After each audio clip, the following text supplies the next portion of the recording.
Хүүхдийн насны онцлог хөгжлийн үе шатаас хамаарат ангилж өгдөг байгаа. Тэгээд 3-6 нас гэхээрээс хүүхдийн хувьд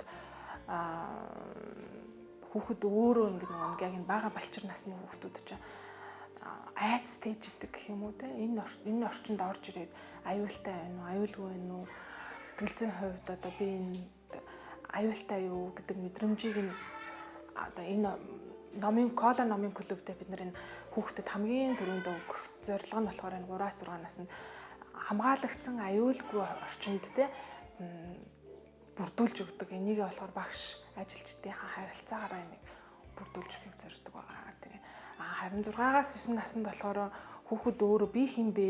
Би ч юу вэ? Эн чинь юу юм бэ? Энэ үйлдэлийн цаана яагаад вэ гэдэг асуултууд сэтгэл зүйн хувьд одоо дотор нь өрнөж идэг. Тэгэхээр энэ тал дээр эргүүлээд нэг энэ номтойгоо холбоотой асуултуудыг илүү гүнзгий орж өгдөг гэсэн.